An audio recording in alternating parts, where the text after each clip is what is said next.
Bueno, pues pendientes de esta escalada, antes José decías que no hay ninguna señal, ¿no? No hay ninguna propuesta de paz desde Occidente, como bien estáis explicando los dos, estamos en los últimos 2 meses, ya menos, para que llegue Donald Trump a la Casa Blanca, pero bueno, pues hemos vivido varios hitos en las últimas semanas, como por ejemplo el envío de estos misiles Storm, los misiles Scalp, los misiles ATAMS. Ayer, como decía antes, se han registrado nuevos ataques en Rusia con misiles de Estados Unidos, y mientras tanto, tanto Reino Unido como Francia también hablaban de enviar tropas. José, lejos de acercarnos a una negociación, parece que estamos haciendo todo lo contrario, ¿no?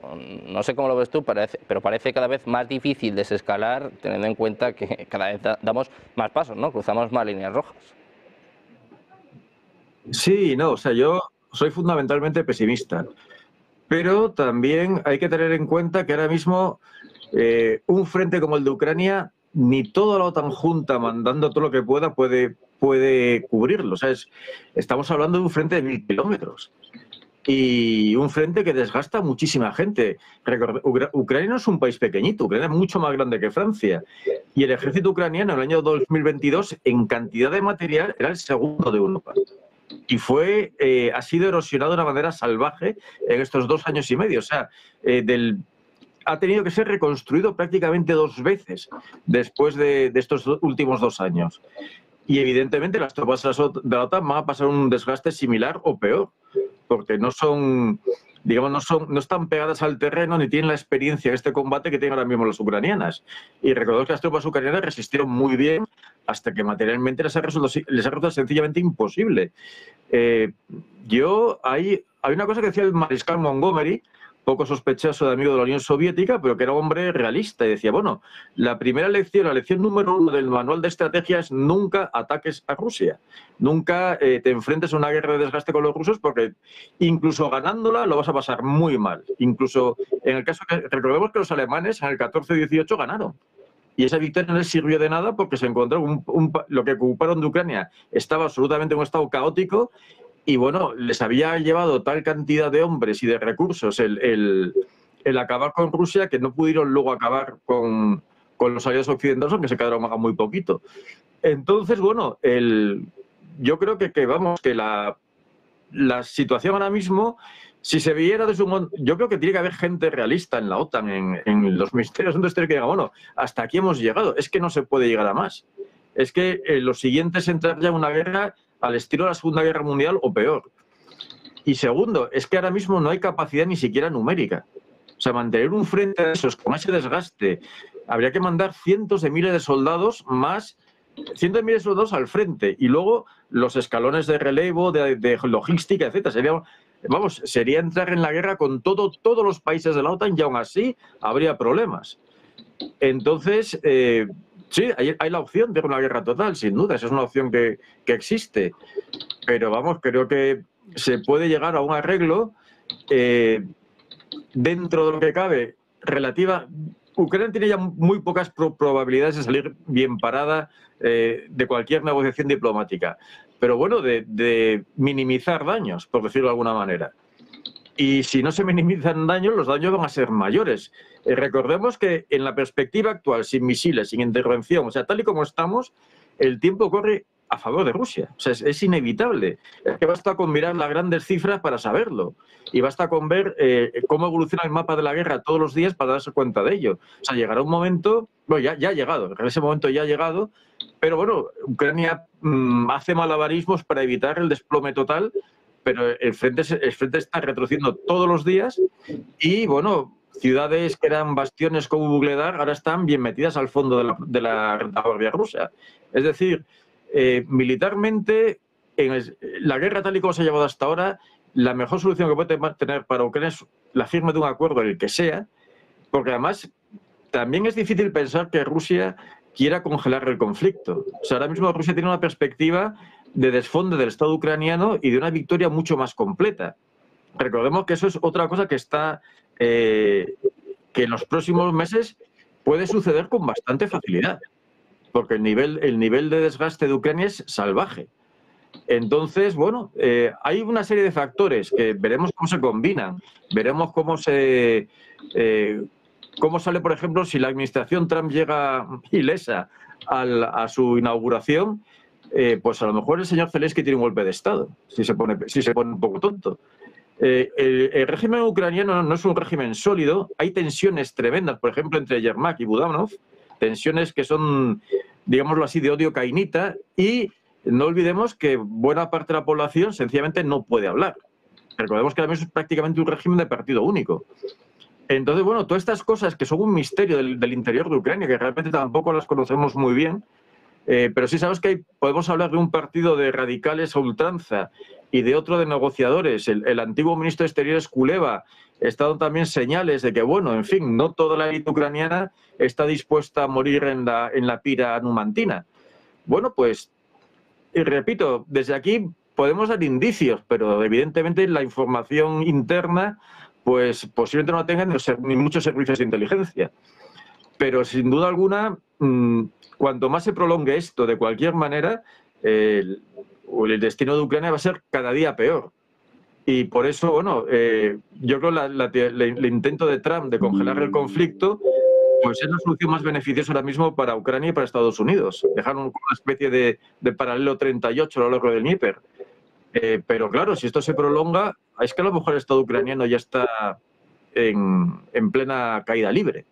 Repito, ahora mismo ya la situación es muy difícil y ya veremos qué pasa con la energía, con la crisis económica, con las rivalidades internas, etcétera.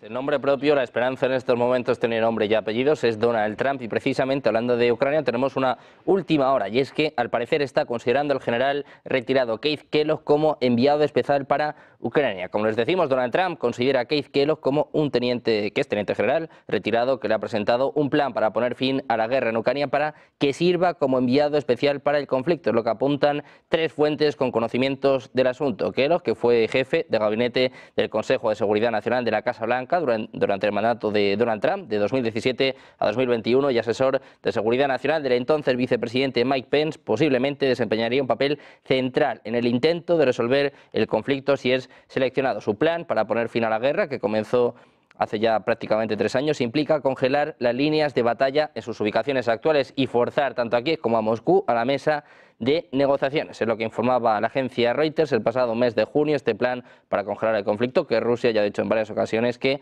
no contempla, pero al parecer es el hombre que Donald Trump quiere enviar a Ucrania para solucionar este conflicto.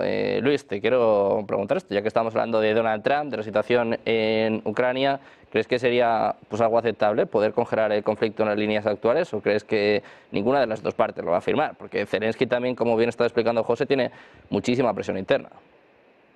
Sí, Zelensky tiene mucha presión interna, mucha presión por parte de otros actores para que celebre elecciones cuando se ha comprometido, que es más o menos después de primavera, porque es un presidente que tiene el mandato prorrogado, tampoco se nos olvide. Por tanto, puede ser que haya elecciones y que no las acabe ganando Zelensky. Si se presenta que las acabe ganando otra persona, o que incluso Zelensky decida no presentarse por el motivo que sea. Y a partir de ahí también se puede abrir un escenario diferente. Pero el hecho de que se congele el conflicto, primero yo creo que es sería una buena noticia para la sociedad internacional en su conjunto, porque evitaríamos continuar en esta escalada ascendente de locura en la que nos estamos viendo inmersos todos los estados de la comunidad internacional, sobre todo aquellos que formamos parte de la OTAN. Y ahí, a partir de ahí, estaríamos en ese escenario que sería el punto de partida. Un punto de partida que no satisfaría, por ejemplo, las aspiraciones de Ucrania, pero que sí pondría de alguna manera el contador a cero, ¿no? Y me explico.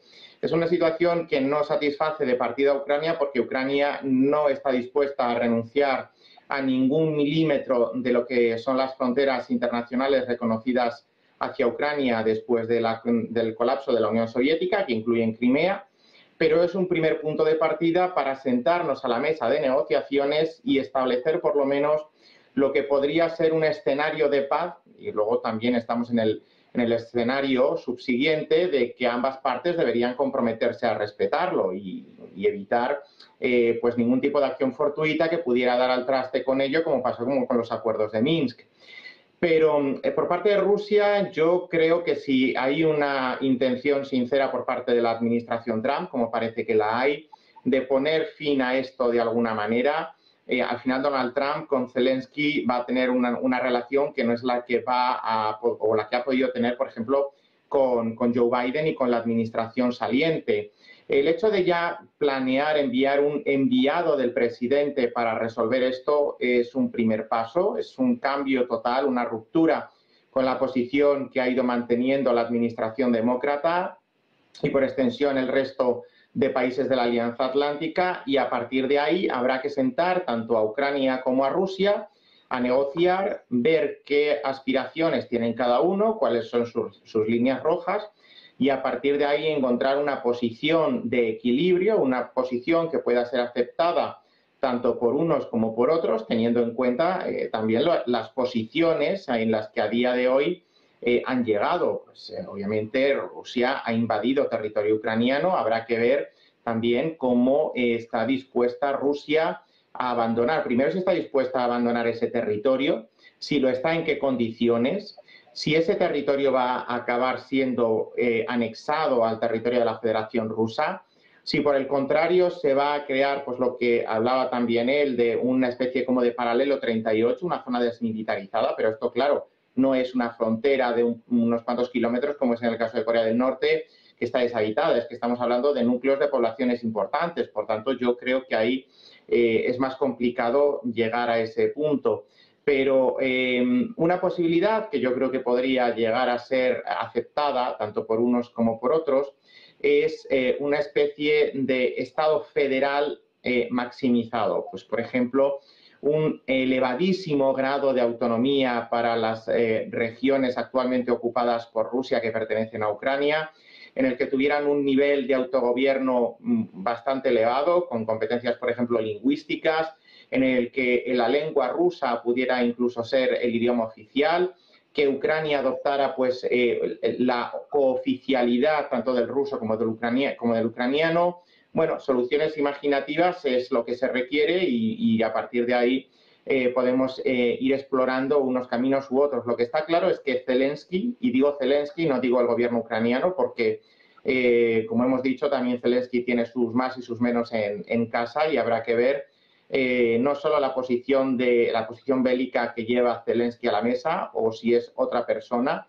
pero Zelensky no puede bajo ningún motivo aceptar eso, aceptar la cesión de territorios. Primero porque es algo que él ha estado diciendo que él se comprometía a no hacer. Y el hacerlo ahora, bueno, pues ya sabemos que se puede decir una cosa y luego la contraria, porque de partida OTAN no, quizá nos recuerda a algo similar, ¿no? Pero primero Zelensky, por las direcciones y por las manifestaciones que ha ido realizando en estos 2 años y medio, no sería el líder idóneo para llegar a una paz consensuada con Rusia, una paz negociada y mucho menos para aceptar esas posiciones maximalistas de Rusia. A partir de ahí, bueno, pues podemos congelar el conflicto, llamarlo alto el fuego, cese de las hostilidades. Bueno, yo creo que el hecho de que pongamos en pausa todo esto ya sería un gran avance, sobre todo si se produce en los primeros días de la nueva administración Trump. Sería un éxito diplomático si se corresponde con la diplomacia estadounidense, un éxito muy importante para lo que es el final del conflicto, pero sobre todo yo, más que en pensar en calmar eso, en pausar eso, creo que los elementos que tenemos que considerar es todo lo demás, que Ucrania quedará, en qué condiciones le impondremos sanciones draconianas, por ejemplo, en política exterior que eviten que se pueda adherir a la Unión Europea, que pueda ser parte de la OTAN. Donald Trump ahí quizá pues, se puede comprometer un poco más porque al final para entrar en la OTAN se necesita la unanimidad y con que Estados Unidos lo bloquee, pero bueno, Donald Trump se puede comprometer mientras dure su presidencia. Si el día de mañana viene un presidente en el 2029 que apuesta por todo lo contrario, bueno, pues ahí también podemos tener otro quebradero de cabeza, ¿no? Pero la opción de la Unión Europea es también algo a tener en cuenta, porque las negociaciones, Ucrania tiene concedido el estatus de país candidato, las negociaciones pueden empezar y si hay un compromiso y una voluntariedad y los 27 Estados miembros aprueban por unanimidad el final del proceso, la adhesión de Ucrania, por mucho que Estados Unidos se niegue, Europa, la Unión Europea, tendría la última palabra. Aquí sí que es verdad que empezamos con las teorías de la conspiración, de que Estados Unidos maneja la Unión Europea, intereses cruzados, pero vamos a también plantear las cosas como son. Entonces, el problema es no tanto llegar a ese punto de cese de hostilidades, sino qué posibilidades quedará para Ucrania si va a ser un satélite ruso, un protectorado ruso, un protectorado europeo, un país independiente mermado, o qué saldrá de ahí.